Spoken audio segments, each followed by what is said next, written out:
नमः श्रीवर्धमानाय निर्धूतकलिरात्मने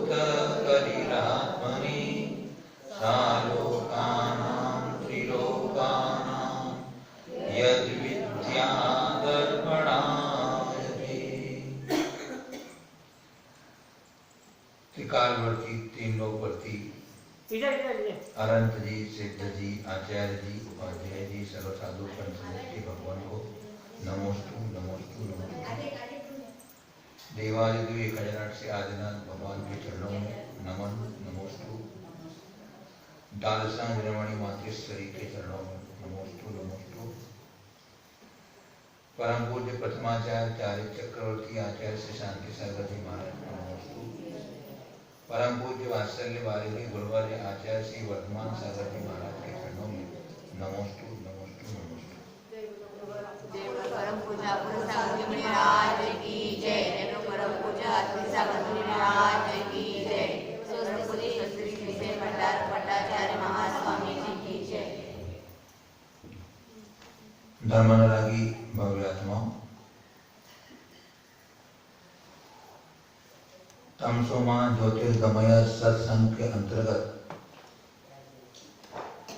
अपन यहाँ सब मिलकर के रत्नकर्ण सावकाचार का स्वाध्याय कर रहे हैं, जिसमें समंत भद्र आचार्य देव ने,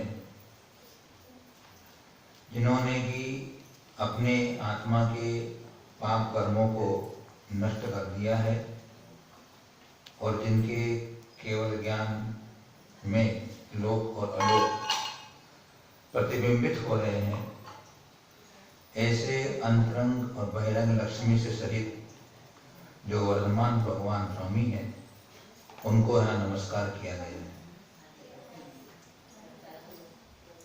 बाद में उन्होंने समंत भद्र आचार्य देव ने 2 नंबर की कारिका में यह संकल्प किया कि मैं समीचीन धर्म को कहूंगा और वो धर्म कर्मों का नाशक होगा। जो ज्ञानावरणादि कर्म है, जो कि संसार के दुख के निमित्त होते हैं, उनको वो नाश करने वाला धर्म होगा। और जो चतुर्गति संसार में जो शारीरिक मानसिक आगंतुक आदि दुख हैं, वह उन दुखों से जीवों को निकालकर उत्तम सुख में जो धरता है, ले जाता है, ऐसा मैं धर्म कहूंगा। उसके बाद वो धर्म कौन सा है? जो कि कर्मों का नाश करने वाला होगा और दुखों को हटाकर सुख में ले जाने वाला होगा। तो जो धर्म के स्वामी हैं, गणधर भगवान हैं, तीर्थंकर भगवान हैं, उन्होंने सम्यक दर्शन, सम्यक ज्ञान और सम्यक चारित्र को धर्म कहा। और एक बात कही थी कि जो इसके विरोधी होंगे, प्रतिकूल होंगे, विपरीत होंगे, वे संसार के कारण होंगे। भव पद्धति संसार के कारण होते हैं, अर्थात मिथ्या दर्शन, मिथ्या ज्ञान और मिथ्या चारित्र ये संसार को बढ़ाने वाले होते हैं।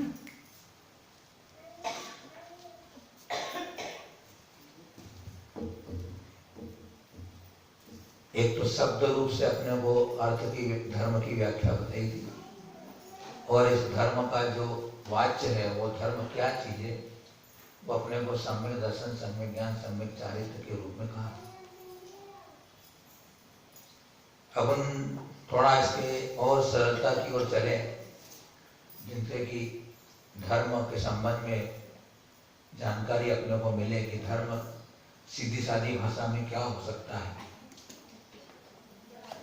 तो आचार्य कहते हैं कि अपने अंतःकरण का पवित्र होना। अंतःकरण ने मन, मन का शुद्ध होना, मन का पवित्र होना, यही धर्म है। और बाकी जो कुछ भी कहा गया है, वो सब इसका विस्तार है। अपना मन अगर पवित्र है और पवित्रता का मतलब क्या है कि ईर्षा, लालच, क्रोध, अप्रिय वचन आदि जो कुछ भी है, इनसे दूर रहना ही धर्म की प्राप्ति का साधन है। ये हमारे मन को, अंतःकरण को मलिन करते हैं और मन की मलिनता ही हमारे को संसार में भ्रमण कराती है।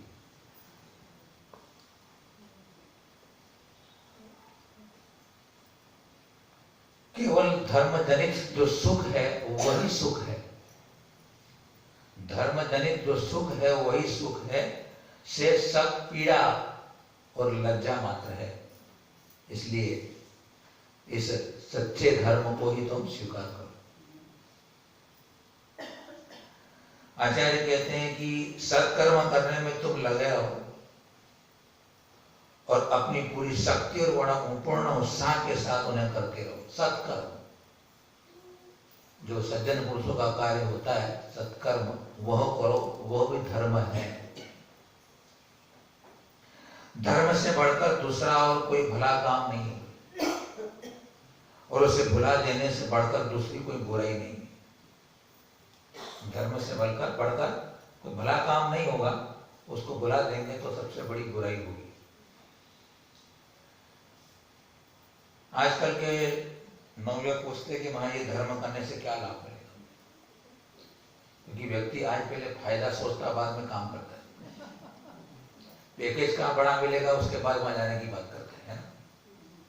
जहाँ पैकेज बड़ा मिलता है वहां जाना है ना। तो लाभ जहां होता है वहां जाता है, कोई भी व्यक्ति होगा, सामान्य व्यक्ति कोई भी। तो कहते हैं आचार्य, कितनी सीधी बात कहते हैं कि मुझसे मत पूछो कि धर्म करने से क्या लाभ होता है। बस एक बार डोली उठाने वाले कहारों को देख लो और फिर उस आदमी को देखो जो उसमें सवारी कर रहा है। धर्म का फल क्या होगा बोले? उस व्यक्ति को देखो जो डोली उठा रहा है और उस व्यक्ति को जो देखो उसमें बैठा हुआ है, वह यही धर्म का फल है। मतलब जिसने धर्म किया है वो डोली में बैठा हुआ है, जिसने धर्म नहीं किया वो डोली उठा के ले जा रहे हैं, कहार बन गए। हम प्रतिक्रमण करते हैं, प्रतिक्रमण में धर्म के संबंध में 4 बातें अच्छी आती है। धर्म सर्व सुखा करो, हित करो, धर्मं बुधा छिन्वते, धर्मेणैव समाप्यते शिव सुखं, धर्माय तस्मै नमः। धर्मान्नास्त परसृहद् भवभृतां, धर्मस्य मूलं दया, धर्मे चित्तमहं दधे प्रतिदिनं, हे धर्म मां पालय। षट कारक के द्वारा यहाँ धर्म को बताया गया है। षट कारक कर्ता ने कर्म को कर्ण से, वह षट कर्म के माध्यम से बताया। यहाँ पर क्या कहा है कि धर्म सर्व सुखा करो, धर्म सभी प्रकार के सुख को करने वाला है। धर्म करने से क्या लाभ होगा, ये सवाल था, ये प्रश्न था, जिज्ञासा थी किसी युवक को। उसको उत्तर आचार्य दे रहे हैं कि धर्म सभी सुखों को करने वाला है। हित करो, हित करने वाला है, भला करने वाला है, अच्छा करने वाला है। धर्म करने से कभी बुरा नहीं होगा। लेकिन कुछ लोग ऐसे होते हैं जो कभी बहुत धर्मात्मा होते हैं, बहुत धर्म करते हैं, और कभी बहुत बड़ा अशुभ कर्म का उदय आ जाता है और बड़ी स्थिति खराब हो जाती है, तो धर्म को लांछित करते हैं। वो क्या बोलते हैं कि क्या महाराज जी में इतने सालों धर्म कर्म कर रहा, दान पुण्य कर रहा था, देखो स्थिति क्या गई, क्या धर्म में रखा है। ऐसे लोग बोलते हैं। धर्म से कभी किसी का बुरा कभी नहीं हुआ है। बुरा हुआ तुम्हारे अपने कर्मों से हुआ है। और जो धर्म को बुरा बताने वाला होगा वो सम्यक दृष्टि कैसे हो सकता है, वो धर्मात्मा कैसे हो सकता है? नहीं हो सकता है। धर्म कभी तुम्हारा अहित नहीं करेगा। अगर आपने 1 मिनट का धर्म किया तो भी तुमको अच्छा ही फल देने वाला होगा। फिर कहते हैं धर्म बुधा छिन्वते, बोले जो बुद्धिमान होते हैं, ज्ञानी जन होते हैं, उस धर्म का चिंतन करते हैं। धर्मेणैव समाप्यते शिव सुखम, और धर्म के द्वारा ही शिव सुख की प्राप्ति होती है। मोक्ष सुख की प्राप्ति भी आपको धर्म से ही होगी। धर्माय तस्मै नमः, तस्मै इसलिए धर्म के लिए नमस्कार, चतुर्थी विभक्ति के लिए हो गया धर्माय। धर्मान न अस्ति अपर स्वर्ग भवभृताम, भवभृताम संसारी जीवों के लिए धर्म से अन्य कोई दूसरा उसका सुहृद अने मित्र कोई नहीं है। धर्म से बढ़कर तुम्हारा कोई मित्र नहीं हो सकता। अब हम चर्चा की थी ना नहीं की पहले, धर्म की कहानी सुने थे आप। 3 व्यक्ति थे और एक राजा था, जो बैठा था, उस बेटे को बोले कि मेरे बेटे की रक्षा कौन करेगा, बोले ना। वो एक था ना, एक तो मित्र था, तो उसने दरवाजा बंद कर लिया, वो तो कुटुंबी जन होते हैं। एक मित्र ने घोड़ा दे दिया था, याद आया कि नहीं आपको? आ गया ना, नहीं आया है ना। तो वो सच्चा मित्र धर्म ही हो सकता है, जो कभी छोड़ता नहीं है ना। और तीसरे मित्र ने कहा था, राजन तुम बाहर कैसे निकाला, मैं तुम्हारी रक्षा करूंगा, चिंता मत करो, बोले सहायता मैं करूंगा। तो धर्म होता है। तो सबसे अच्छा मित्र धर्म हो सकता है। धर्मस्य मूलम दया, धर्म का मूल दया है। धर्मे चित्तम अहम दधे प्रतिदिनम, मैं धर्म को प्रतिदिन चित्त में धारण करता हूं। एक दिन नहीं, 2 दिन नहीं, प्रतिदिन। और प्रतिदिन का मतलब होता है हमेशा। हमेशा मैं धर्म को अपने चित्त में धारण करता हूं। हे धर्म माम पालय, धर्म से प्रार्थना कर रहे हैं कि धर्म तुम मेरी रक्षा करो, धर्म तुम मेरी रक्षा करो। इस प्रकार की यहां प्रार्थना की गई। धर्म के संबंध में अलग अलग जगह लक्षण आते हैं। कार्तिक अनुपेक्षाचार्य ने धर्म के संबंध में एक कारिका कही है।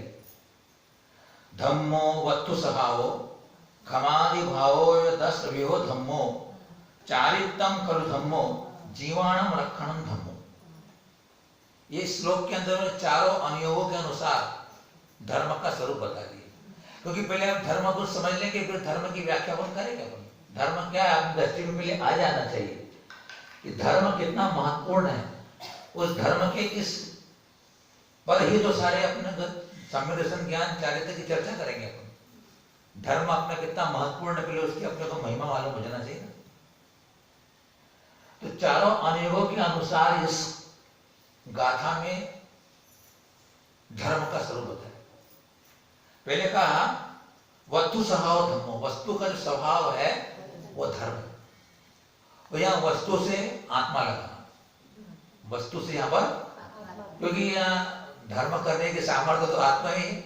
क्या प्रत्येक वस्तु अनंत धर्म, वस्तु का स्वभाव प्रत्येक वस्तु का है, फिर भी यहाँ वस्तु से आत्मा लगाना, आत्मा का जो स्वभाव है वही धर्म है। अभी चर्चा करेंगे आत्मा का स्वभाव क्या है। फिर क्षमादि भाव 10 वियो धम्मो, उत्तम क्षमादि भाव धर्म होते हैं वो धर्म। अभी अब आएगा तुम्हारे 10 धर्म, नौपी क्या बोलते हैं, नौपी बोलते हो हमारे 10 लक्षण धर्म बोलते हो, परुषण पर्व बोलते हो, बोलते हो। अच्छा, तो 10 धर्म की 10 धर्म को धर्म कहा है। धर्म 10 नहीं है, धर्म तो एक ही है, उस धर्म के लक्षण 10 है। तत्वासूत्र में उत्तम क्षमा मार्दो आर्जव सत्य सो संयम तप त्याग अकिंचन ब्रह्मचर्य धर्म, एक वचन विभक्ति लगी, एक वचन। 10 धर्म कहकर के भी धर्म एक वचन कहा, मतलब धर्म 10 नहीं है। उसको पालन करने के तरीके अलग अलग हो सकते हैं, उसको प्राप्त करने के साधन अलग अलग तरीके हो सकते हैं। उस साधनों को प्रकार 10 धर्म कहते हैं हम, बाकी वो धर्म तो एक वस्तु स्वभाव। चारित्रम खलु धम्मो, ये जो 10 धर्म रूप बताया वो कर्णानियोग से बताया, वस्तु स्वभाव धर्मो द्रव्यानियोग से बताया। चारित्रम खलु धम्मो आपके नाम से चरणानियोग से बताया। चरित्रम खलु धम्मो, और जीवाणम रक्षणम धम्मो, जीवों की रक्षा करना धर्म है। प्रथमानुग धर्म क्या? जीव रक्षा करना। अब जो अलग अलग प्रकार के जितने धर्म हैं उन सबका समावेश वस्तु स्वभाव धर्मों में हो जाता है। वस्तु का स्वभाव ने आत्मा का स्वभाव क्या है? ज्ञाता दृष्टा। आत्मा का स्वभाव क्या है? ज्ञाता दृष्टा, जानना और देखना। जानना देखना वस्तु का स्वभाव है, बाकी सब इसी का विस्तार है। जानना देखना स्वभाव है, और जो इस स्वभाव में आ जाते हैं वो स्वभाव को प्राप्त कर लेते हैं। जब जितने भी साधक हुए हैं, मोक्ष गए हैं और जो भी साधना कर रहे हैं, वो एक ज्ञाता दृष्टा की ही साधना कर रहे हैं। हर स्थिति में, हर परिस्थिति में, हर कर्मोदय में, हर प्रिय अप्रिय घटनाओं में मुझे ज्ञाता दृष्टा बना रहना है। ज्ञाता दृष्टा अगर स्वभाव छोड़ देते हैं तो सारा अशांत वातावरण रहता है, और ज्ञाता दृष्टा बने रहते हैं तो शांति रहती है। तो लेके देखिए अब 10 धर्म बनेंगे, वो सब आत्मा के स्वभाव ही तो है। वो आत्मा का स्वभाव और वस्तु का स्वभाव। 10 धर्म क्या है? धर्म आत्मा में तो होते हैं, आत्मा के परिणाम तो है ना। और चरित्रम खलु धम्मो, चरित्र का मतलब क्या है? मोह खो वीणो, मोह और क्षोभ से रहित परिणाम को चरित्र कहते हैं। मोह अने मिथ्या, क्षोभ अने राग देश, राग देश मोह से रहित परिणाम को चरित्र कहते हैं। वो चरित्र आत्मा का स्वभाव है, तो वस्तु स्वभाव धम्मो, वो जीवाणम रक्षणम धम्मो।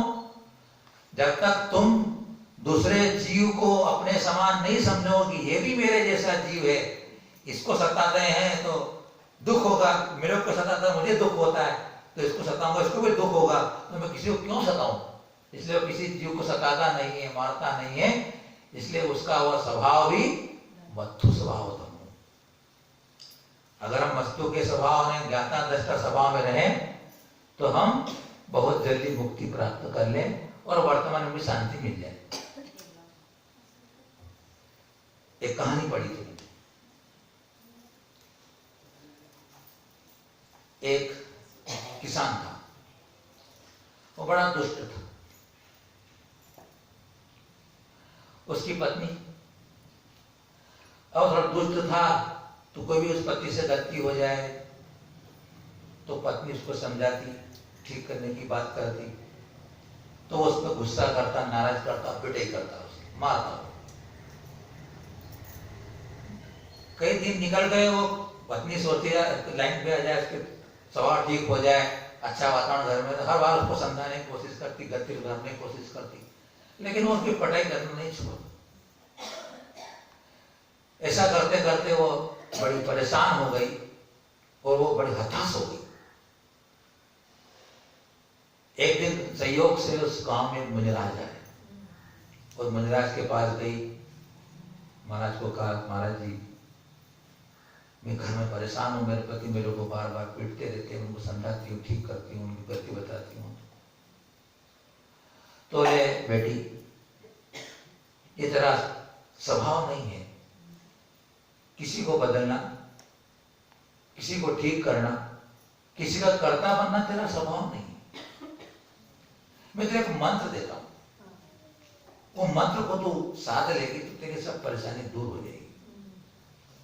तो उन्होंने एक मंत्र दिया, आप लोग उसको आप जप सकते हो, उस मंत्र को, वो भी जपती तो आप भी जप सकते हो। जानो देखो बिगड़ो मत। क्या मंत्र दिया मुद्राए ने? जानो देखो बिगड़ो मत। जानना देखना और बिगड़ने का मतलब कर्ता नहीं बनना। पहले जैसा को लिखी थी, हम कर्ता बनते हैं। हमारी गलती क्या है? पर के स्वामी बनते हैं, पर के कर्ता बनते हैं, पर के भोक्ता बनते हैं। तो हम सब भूल कर रहे हैं। अब उसने वो मंत्र जपना शुरू कर दिया। वो पति कोई भी गलती करे, उल्टी सिल्टी बात करे तो भी करे, वो जानो देखो बिगड़ो मत मंत्र पढ़ लेती, देखना काम कर रही, कोई प्रतिक्रिया नहीं करती, कोई उसको एक्शन नहीं लेती, कुछ नहीं करती, बस जो भी हुआ अच्छा बुरा उसको देखती रही। अब उसका पति सोचे बात क्या है, उसके हाथ में खुजली आई, मैं रोज पीटता था, ये आज बेटे ही नहीं सपोज हो गई, क्या बात है। अब उसके एक दिन मन में पाप आ गया। किसान था वो, खेती करने जाता था। अब एक दिन खेती करने गया तो उन्हें एक बैल, हल चलाना था उसको, एक बैल का मुंह उधर और एक बैल का मुंह इधर, ऐसा उसने बांध दिया। खेत जोतने के लिए एक बैल का मुंह उधर रखा, एक बैल का मुंह इधर रखा। अब उसकी पत्नी का रोज का नियम था कि वो उनके लिए रोटी लेके जाती थी खेत के लिए। अब वो सोच लिया अगर वो आएगी, वो मेरा काम देखेगी तो मेरे को कहीं तो बोलेगी वो, और बोलेगी फिर मेरे को अवसर मिलेगा, क्योंकि उल्टा सीधा काम भी करो जब तो बोलेगी। तो वो गई, अब उसने देखा कि पति उल्टा बैल बांध के कर रहा है, कहीं की दाल में काला है बोले। वो चुपचाप टिफिन वहां रख के, जहां रोज का नियम था टिफिन रख के चली गई। वो बोले मैं कोई भी इसके बारे में एक्शन लूंगी, इसको कुछ सलाह दूंगी, बोलूंगी तो ये तो मेरे पे टूट पड़ेंगे। बोले अपने क्या करना है, उसका काम वो करे, अपना काम अपने करना है। बोले जानो देखो बिगड़ो मत। अब वो पत्नी चली गई, और वो देखता है अभी तो पत्नी है, देखो टिफिन ले कि नहीं, लेके आई कि नहीं।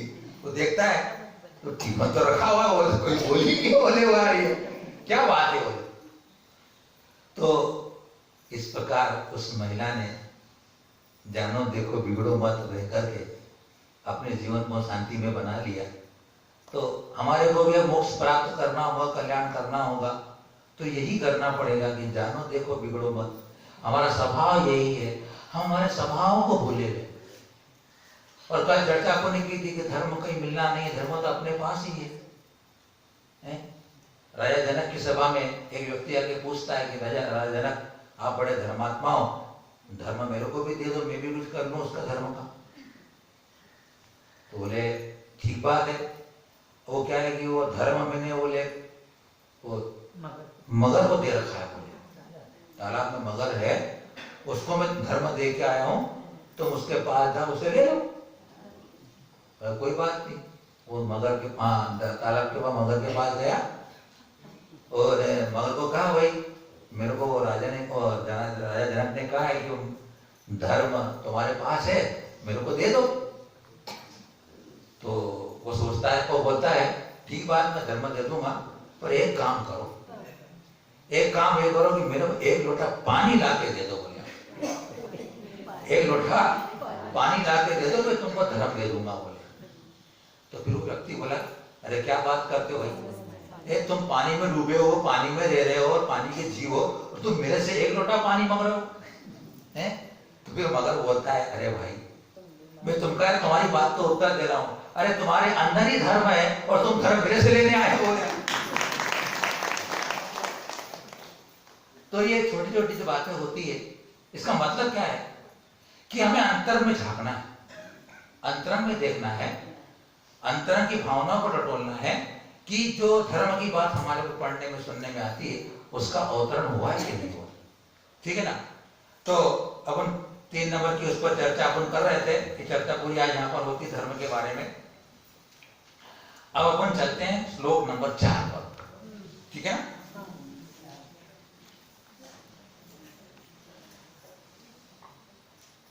तीर्थंकर भगवान ने अपने को सम्यक दर्शन, सम्यक ज्ञान, सम्यक चारित्र धर्म कहा था। अब इन तीनों का वो क्रम से व्याख्यान करेंगे। तो पहले अधिकार में सम्यक दर्शन के बारे में पूरा अपने को स्वरूप बताएंगे, सम्यक दर्शन क्या होता है श्रावक के लिए। तो सबसे पहले सम्यक दर्शन का स्वरूप बताते हैं। श्रद्धानम परमार्थानां माप्तागमतपोभृतां त्रिमूढापोढमष्टाङ्गं सम्यक् दर्शनमस्मयम् श्रद्धानं परमार्थानां माप्तागमतपोभृतां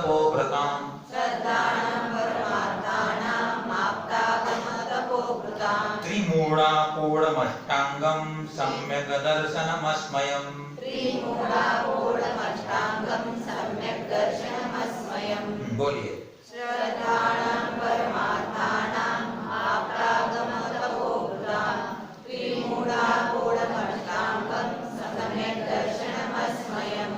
मेरे कान में आवाज आई थी, श्रद्धा नाम नहीं, श्रद्धा नम है। देखो उन्होंने गलती पकड़ ली, हाँ मैं गलत बोली थी।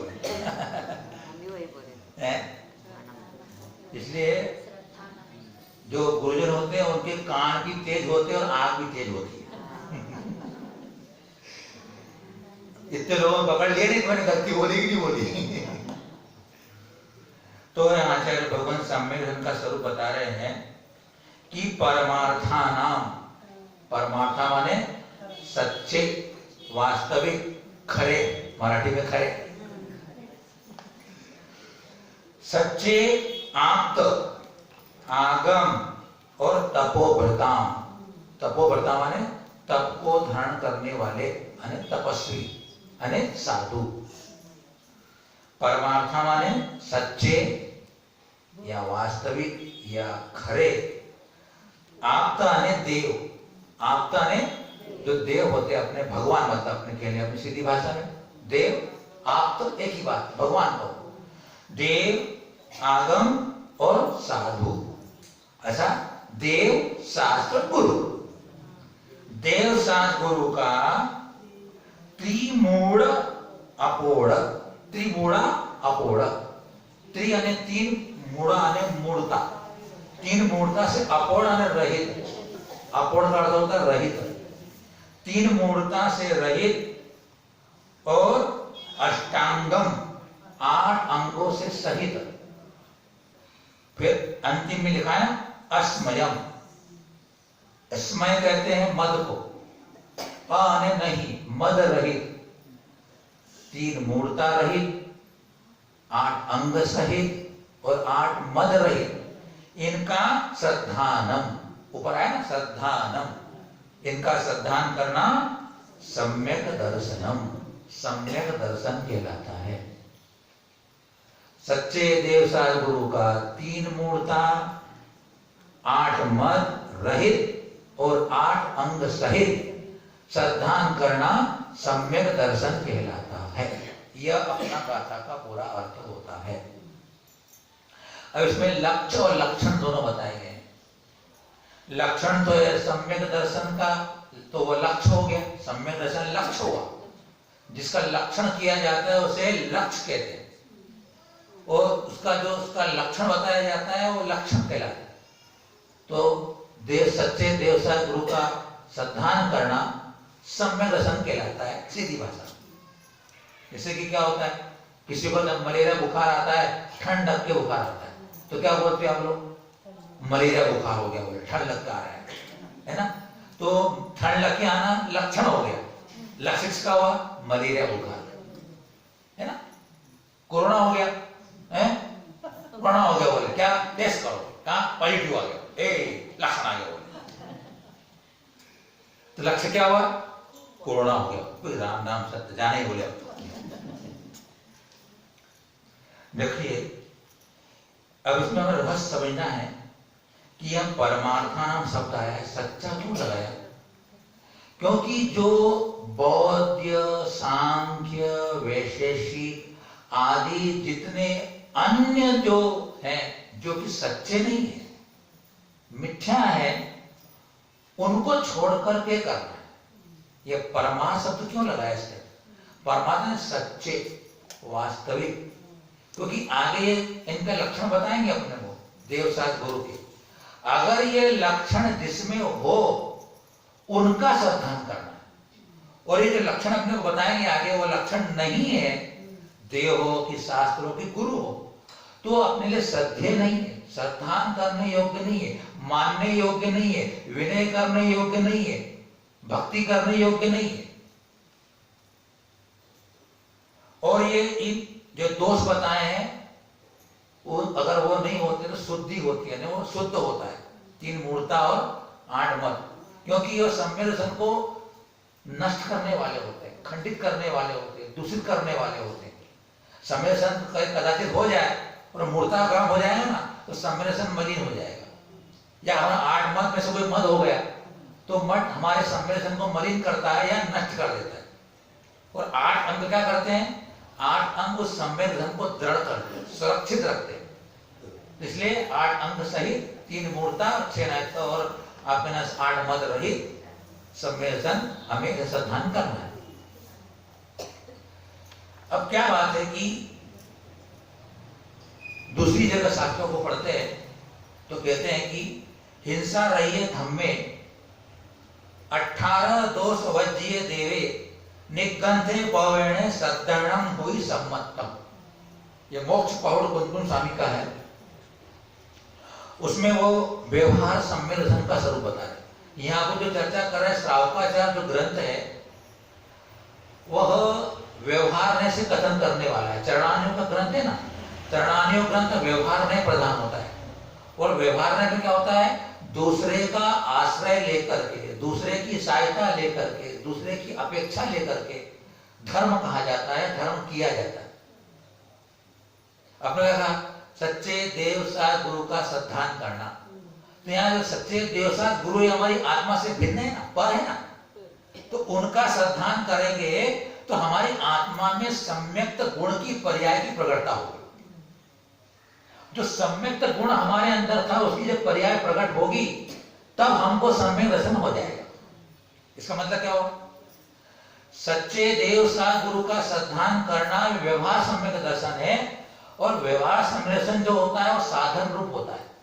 कैसा होता है? कारण रूप होता है। इसका मतलब क्या हो गया कि सच्चे देव साथ गुरु का श्रद्धान किए बिना सम्यक दर्शन होता नहीं। लेकिन अगर देव साथ गुरु का श्रद्धान किया तो सम्मिलेशन हो ही जाएगा, ऐसा नियम भी नहीं। लेकिन जब भी होगा सच्चे देव साथ गुरु के श्रद्धान से ही होगा। इसलिए इसको व्यवहार सम्मिलेशन कहा। लेकिन जिसको भी सम्मिलेशन आज तक हुआ है इनके श्रद्धान हुए बिना नहीं हुआ। क्योंकि बहुत से लोग हैं, अभी कई लोग ऐसे हैं जो सच्चे देव साथ गुरु को मानते हैं तो भी अंदर जो मिथ्यात्म आदि कसाय रोग अनंतानुबंधी जो होती है, जब तक उनका उपशम क्षयोपशम नहीं होता है तब तक सम्मिलेशन प्रकट नहीं होता है। लेकिन उन 7 कर्मों का उपशम क्षयोपशम क्षय करने के लिए इनका श्रद्धान ही कारण बनता है। इसके बिना आज तक किसी को सम्मिलेशन हुआ ही नहीं, है ना। तो हिंसा रहित धर्म में श्रद्धान करना सम्यक दर्शन है। 18 दोष रहित देव में श्रद्धान करना सम्यक दर्शन है। और निर्गंथ प्रवचन, निर्गंथ प्रवचन, प्रवचन में क्या होता है? प्र अन्य प्रकष्ट, वचन अन्य वाणी। प्रकष्ट वाणी किनकी होती है? एक तीर्थंकर भगवान की प्रकष्ट वाणी होती है ना। प्रवचन वत्सल 16 गण भवनों में आए ना हमारा प्रवचन वत्सल, तो वहां प्रवचन मतलब क्या हुआ है? भगवान की जो वाणी दिव्य वाणी उसके प्रति वात्सल्य का भाव। या रत्नत्रय को भी प्रवचन कहते हैं। रत्नत्रय भी क्या चीज है? प्रवचन ही तो है। भगवान की वाणी में रत्नत्रय रूप धर्म ही तो आया है, वही तो प्रवचन है ना। तो निर्गंथ प्रवचन में श्रद्धान करना सम्यक दर्शन है। अब थोड़ा और विचार करते इसके अंदर। अब आप लोगों को यह विचार आ सकता है कि हमारे तत्वा सूत्र हमने पढ़ा तो वहां तो कहता है कि तत्वार श्रद्धान सम्यक दर्शन, और यहाँ तो कह रहे सच्चे देव साथ गुरु की श्रद्धान करने को सम्यक दर्शन। तो यहाँ आचार्य भगवान ऐसा करते हैं कि जो 6 द्रव्य 7 तत्व और 9 पदार्थ इनका जो विवेचन है वो सब शास्त्रों में आया है, आगम में आया है ना। आगम में 6 द्रव्य 7 तत्व 9 पदार्थों का श्रद्धान करना उनका विवेचन आया हुआ है। तो आगम का श्रद्धान करने से 6 द्रव्य 7 तत्व 9 पदार्थ का श्रद्धान हो ही जाता है। आगम में उन्हीं का तो प्रतिपादन है। इसलिए आगम के ऊपर श्रद्धान करने से 6 द्रव्य आदि का श्रद्धान हो जाता है, 7 तत्वों का श्रद्धान हो जाता है। इसलिए वह इसमें गर्भित ही है। और आगम क्या चीज होती है? तो लेकिन अबाधित प्रतिपादक आप्त वचन, जो वचन बाधा से रहित है, निर्दोष वचन है, वही आगम है। जिन वचनों में दोष आ जाएगी, राग देश के कारण जिसमें परस्पर में विरोध हो जाता है कथन में, वह कथन आप्त का नहीं हो सकता, निर्गंत का अने तीर्थंकर का या देव का नहीं हो सकता। निर्गंत अने अबाधित वचन ही वह आगम होता है, उस आगम में इन सबका विवेचन आता है। अब इसके उन 4 अनुयोगों में समझते हैं कि कैसा सम्यक दर्शन का 4 अनुयोगों में लक्षण मिलता है। अभी अपने जो परमार्थ सच्चे देवसार गुरु का साधन करना सम्यक दर्शन पढ़ा, वह चरणानियों और प्रथमानियों की अपेक्षा से, चरणानियों और प्रथमानियों की अपेक्षा से देवसार सच्चे देवसार गुरु का साधन करना सम्यक दर्शन। और करणानियों की अपेक्षा से क्या होता है? 7 प्रकृतियों के उपशम आदि से जो आत्मा में विशुद्धि आती है उसको बोलते हैं सम्यक दर्शन। और ये सम्यक दर्शन ही सम्यक दर्शन है। कौन सा वाला? 7 कर्म, मिथ्यात्व, सम्यक मिथ्यात्व और सम्यक्त्व, 3 प्रकृति तो ये, और अनंतानुबंधी क्रोध मान माया लोभ, ये 7 प्रकृति। इन 7 प्रकृतियों के उपशम हो जाने पर, यानी उदय में न आने पर, क्षयोपशम हो जाने पर, अब बताएंगे क्षयोपशम क्या होता है, और क्षय हो जाने पर जो आत्मा के सम्यक्त गुण की, श्रद्धा गुण की प्रगति होती है, श्रद्धा गुण प्रकट होता है, वह होता है सम्यक दर्शन। तो कर्णान योग में कर्मों के आधार पर आत्मा के परिणामों की चर्चा आती है, इसलिए वहां पर कहा 7 तत्वों के 7 कर्मों के 7 प्रत्ययों के उपशम क्षयोपशम से सम्यक दर्शन होता है। अब हम चले द्रव्यानि योग, ये थोड़ा बड़ा है, आपने सुना होगा तत्वार्थ श्रद्धारम सम्यक दर्शन और द्रव्यानि योग से अपेक्षा। द्रव्यानि योग में क्या होता है? 6 द्रव्य 7 तत्व 9 पदार्थ का विवेचन होता है। द्रव्यानि योग से 7 तत्वों का श्रद्धान करना सम्यक दर्शन। स्वपर का श्रद्धान करना सम्यक दर्शन। स्व और पर, स्व ने अपनी आत्मा और अपनी आत्मा को छोड़कर पर, इनका श्रद्धान करना सम्यक दर्शन। और पर द्रव्य से भिन्न आप में रुचि सम्यक तो भला है, छड़ाला में आया है। पर द्रव्य से भिन्न अपनी जो आत्मा है, जो निःशुद्ध आत्मा है, उसका श्रद्धान करना अध्यात्म ग्रंथों में उसको निश्चय सम्यक दर्शन कहा। व्यवहार सम्यक दर्शन, निश्चय सम्यक दर्शन। अभी जितनी चर्चा आपने की है सब व्यवहार सम्यक दर्शन की है। निश्चय सम्यक दर्शन में एक आत्मा की अनुभूति हो जाना वही सम्यक दर्शन है। जो निर्विकल्प समाधि में जब महाराज पहुंचते हैं, जहां इनका उपसर्ग आदि होने पर भी उन्हें बिल्कुल भान नहीं रहता है, तो शरीर का रहता है ना कर्मों का रहता है। एक आत्मा में तल्लीनता, आत्मा में लीनता, आत्मा में एकत्व विभक्त अपनी आत्मा में जो एक स्थिर हो जाते हैं, जब उन्हें अपनी आत्मा के सुख स्वभाव का अनुभव होता है, वह होता है निश्चय सम्यक दर्शन। उसके पहले जितना सब कुछ है वह सब व्यवहार सम्यक दर्शन। वहां तक पहुंचने के लिए इस व्यवहार सम्यक दर्शन को स्वीकार करना, ग्रहण करना आवश्यक होता है। छड़ाला में आया था ना, क्या आया था कि आत्म को हित है सुख सो सुख, आकुलता बिन कहिए, आकुलता शिव माहिन ताते, स्युमगला ग्यो चाहिए। सम्यक दर्शन ज्ञान चरण शिव, मगसो दुविध विचारो, जो सत्यार्थ रूप सुनिश्चय, कारण सो व्यवहारो। जो सत्यार्थ रूप मोक्ष मार्ग का या सम्यक दर्शन आदि है, वह निश्चय है सत्यार्थ रूप, और सत्यार्थ का कारणभूत व्यवहार सम्यक दर्शन। कारण कार्य व्यवस्था होती है, निश्चय व्यवहार की बात होती है।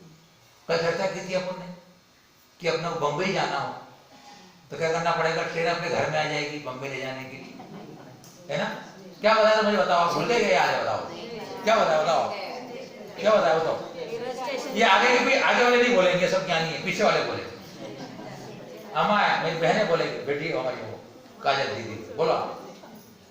ज्ञानी लोग हैं, श्रद्धेय लोग हैं, बोलो क्या उदाहरण दिए थे मैंने आपको, बताओ आप। हाँ देखो कितनी बढ़िया अम्मा जी ने उत्तर दिया।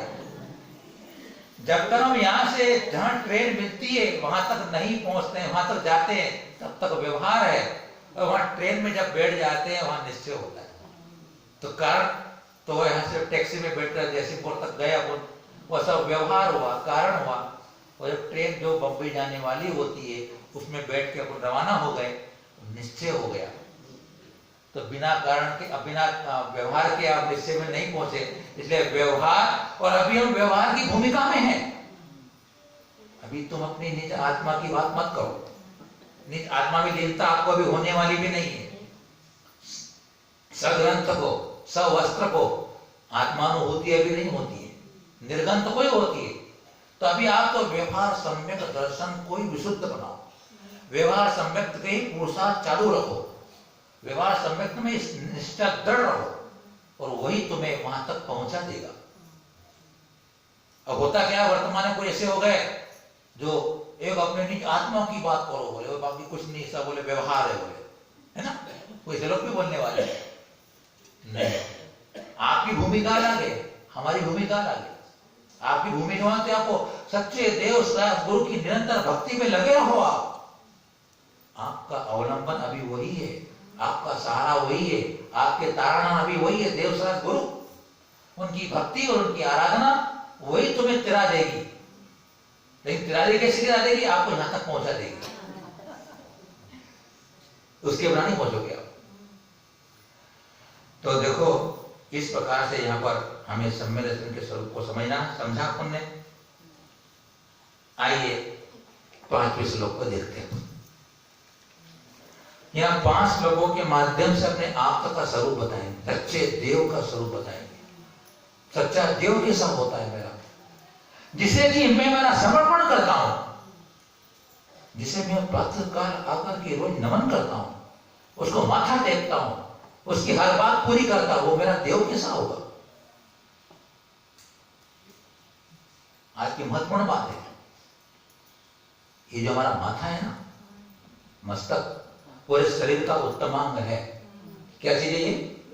उत्तमांग है। जितने अंगों में, 8 अंगों में हमारा माथा उत्तमांग है।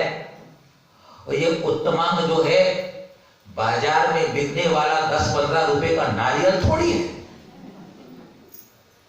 है? कि जहां देखो वहां पे जाके फूट जाए, जहां देखो वहां जाके माथा झुक जाए, हैं? नारियल है क्या ये? बाजार में बिकने वाला नारियल जहां देखो किसी भी मतांतर वालों के यहाँ, किसी भी यहाँ हर काम में वो जाके फूट जाता है। अपने घर में नई कार ले जाए, उसके सामने भी फूट जाता है।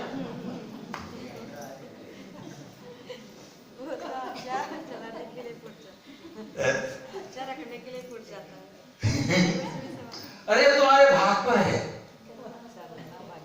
नई गाड़ी लाए और कई ऐसे केस है कि दूसरे दिन उसका एक्सीडेंट हो गया ना, वो पूरी खत्म हो गई गाड़ी, क्या करोगे आप? ये आपके भाग्य पर डिपेंड करता है। व्यवहार में जो कि व्यवहार करने वाले करते हैं। हम श्रवण बेहुला में थे, तो श्रवण बेहुला में वो मठ के मंदिर में जो कोई भी वहां थोड़ा जाना चाहता है, जब भी जाता पता नहीं सर होता है कि नहीं होता है ना। तो जो भी नई गाड़ी लेके आता था हमको हंसी आती थी। पर वो तो ठीक है, पर अन्य को मंदिर वगैरह वहां अपने को मतलब, तो इसलिए हमने बात कही कि आज की बात आपके दिमाग में बैठ जाना चाहिए कि मेरा माथा नारियल नहीं है। मुझे विवेक के साथ, ज्ञान के साथ इस माथे को झुकाना है ना। वो देशभक्त लोग कैसा बोलते हैं, सर कटा सकते हैं लेकिन सर झुका सकते नहीं है। कैसी देशभक्ति होती उनकी, तो हमारी लिए देव भक्ति नहीं हो सकती है? एक देशभक्ति वाला सर कटाने को तैयार है, और मेरी देव की भक्ति ऐसी हो जाए, भूखा नहीं लूंगा मैं, भीख मांग के खा लूंगा मैं, नौकरी कर लूंगा किसी क्या मैं, लेकिन मैं मेरे श्रद्धान को विचलित नहीं होने दूंगा। हम लोग वह आपके अंदर की आत्म चेतना, जो आपका आत्मा का भाव, आत्मा का परिणाम, आत्मा की आवाज होगी, वो तुम्हारे सम्यक दर्शन को कहने वाली है। तो क्या कहते, देखो, आप तेनोत्सन्न दोषेण सर्वज्ञेनागमेशिना भवितव्यं नियोगेन नान्यथायाप्तता भवेत्। हाँ, मैं दो एक बार पूरी बोलूंगा, फिर आपको बोलना। आप तेनोत्सन्न दोषेण सर्वज्ञेनागमेशिना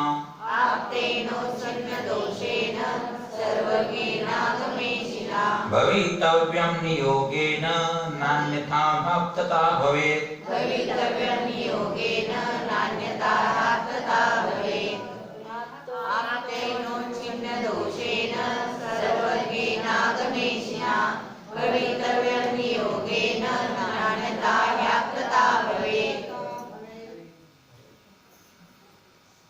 आप तेन,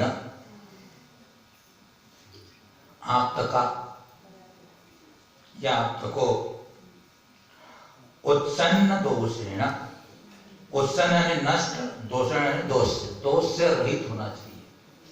दोष रहित कौन? आप। आप ने देव, देव ने सच्चा देव।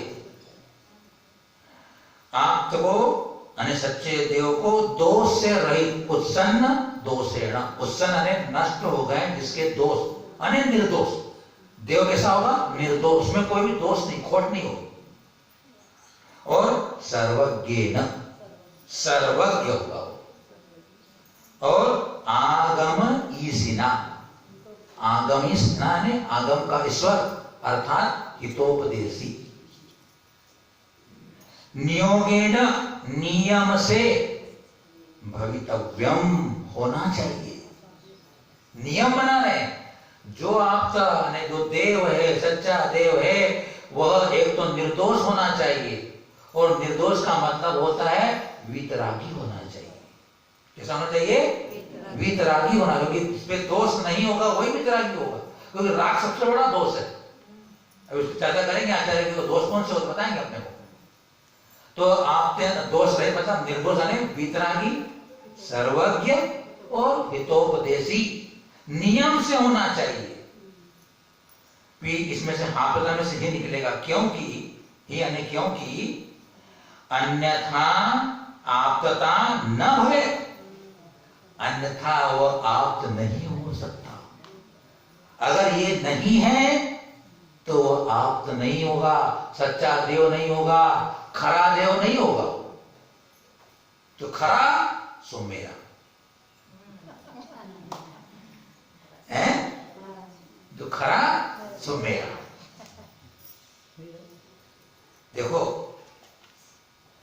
यहां पर जो तीन जो विशेषण बताए हैं उसका मतलब क्या है कि उत्सन्न दोषेण ने वीतराग हुए बिना सर्वज्ञ नहीं हो सकता। जब तक वीतरागता नहीं होगी तब तक सर्वज्ञ नहीं हो सकता, और सर्वज्ञ हुए बिना हितोपदेशी नहीं हो सकता। इसलिए ये तीन है तो वह देव है। इसलिए सच्चा देव हमारा राग देश हमें 18 दोषों से रहित, सर्वज्ञ और हितोपदेशी होना चाहिए। और जो हितोपदेश का मतलब क्या होता है? हितोपदेश का मतलब होता है कि जो भव्य जनों को हे उपादेय तत्व के ज्ञान में हेतुभूत है, वही हितोपदेश हो सकता है। हित का उपदेश का मतलब इसमें कि हे उपादेय का ज्ञान हो जाता है। हे यानी छोड़ने हो, उपादेय यानी ग्रहण करने हो। जो मेरे आत्मा का अहित करने वाले हैं, संसार में रुलाने वाले हैं, उन सबको छोड़ देना, त्याग कर देना। और जो मेरे को मुक्ति में साधन है, मुक्ति दिलाने वाले हैं, मेरा भला करने वाले हैं, हित करने वाले हैं, उनको ग्रहण करना, उनको स्वीकार करना, वह होता है उपादेय। तो हमें आगम से मालूम पड़ता है ऐसा वह वीतराग सर्वोपदेशी वो जो हमारा देव है वह होना चाहिए, और वही मेरे लिए आराध्य होता है। पहले देव की बात क्यों कही? क्योंकि देव को पहचाने बिना हमें अपनी पहचान नहीं होती है। बात तो यहाँ पर आने वाली कि अपना वस्तु स्वभाव धम्मो, हमें देव को, सच्चे देव को पहचान करके, सच्चे देव को जान करके हम उसके बाद ही हम हमारी आत्मा को पहचान सकते हैं। और हमारी आत्मा को पहचान करने का मतलब भी होता है सम्यक दर्शन। ये निमित्त, पता है, ये निमित्त है। कल चर्चा की थी आपने। इनके बिना मेरे अंदर मेरा जो वितराग स्वभाव है वह मुझे ज्ञात नहीं होता है। इनकी शांत प्रशांत मुद्रा को, क्योंकि कहा है शास्त्र प्रवचन सार में कहा है कि जो भगवान को, देव को द्रव्य, गुण और पर्याय से जानता है, वह अपने आप को जानता है, उसी का मोह विगलित होता है। प्रवचन साहब ने कहा इनके द्रव्य गुण पर्याय को जो जानता है वो अपनी आत्मा को जानता है, उसने आत्मा को जाना है, उसका मोह विगलित हो जाता है। अपने को जानना है, लक्ष्य क्या है अपना? तमसो मां ज्योतिर्गमय, मुझे अंधकार से प्रकाश की ओर ले चलो। क्यों? मैं अंधकार में हूं, मुझकी कुछ आत्मा मुझे नहीं दिखाई दे रही, ज्ञान में आ रही, समझ में आ रही है। मैं अपनी आत्मा को आज तक समझ नहीं पा रहा, इसलिए मुझे उस आत्मा को समझने के लिए प्रकाश, एक दीपक चाहिए। वो दीपक एक शास्त्र रूपी दीपक अपने पास है, तीर्थंकर की वाणी रूपी अपने पास दीपक है, उसके माध्यम से हम अपने आप को खोज लेंगे। खोजेंगे हम अपने आप को खोज लेंगे। तो अंधेरा होने के पहले दीपक जला लो। अंधेरा होने के पहले एक बुढ़िया थी,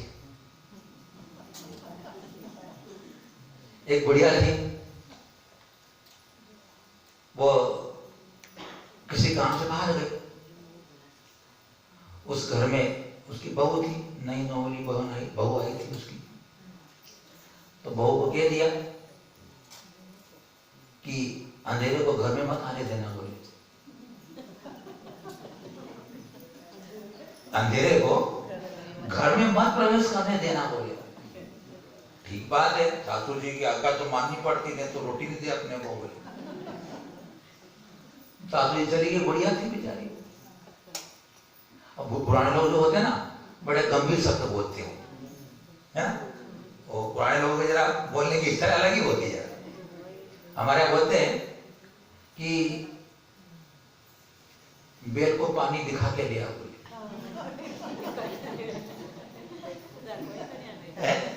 तो क्या वो बेल को पानी दिखा के लाएगा क्या? उसका मतलब क्या है कि वो बेल को पानी पिला के लाया है। तो चली गई बहू, सासू चली गई। अब शाम ढलने वाली, सूरज डूबने वाला है और अंधेरा कमरे में आएगा। वो क्या करूं, बोले फिर मैं तो एक लठ लेके आई, लकड़ी, और लकड़ी लेके गेट पे बैठ गई। बैठ गई, बोले अंधेरा आएगा मैं उसको बैठ के भगा दूंगी। नहीं तो लगती। अब क्या हुआ, थोड़ी समय रात हो गई, तभी सासू जी आई, देखती क्या हुआ, घर में तो अंधेरा पड़ा हुआ। मैं तो उसको बोल के गई थी कि अंधेरे को घर में आने मत देना। तो उसको बहू को बोले क्या करा तूने, बोले क्या करूं, मैं इसको कितनी देर से पीट रहा हूं, अंदर घुसते ही चला जा रहा, बांधता ही बोली है। बोले बेवकूफ, एक छोटी सी अक्कल होती, एक छोटा सा दीपक जला लेती तो प्रकाश तेरे घर में अंधेरा नहीं आता। इसका मतलब क्या है? मरने के पहले अपना ज्ञान का दीपक जला लो अपने, मरने के पहले ज्ञान का दीपक जला लो, जिससे कि हम अपने आत्मा को समझ सके, आत्मा को ढूंढ सके। बहुत बढ़िया आप लोगों के श्रद्धा है, बहुत मन से सुनते हैं आप सबके अनुभूत होते हैं, आपसे हम लोग, आप सबके लिए मंगल आशीर्वाद है, मंगल भावना है, आपको सुख शांति और समृद्धि की प्राप्ति हो।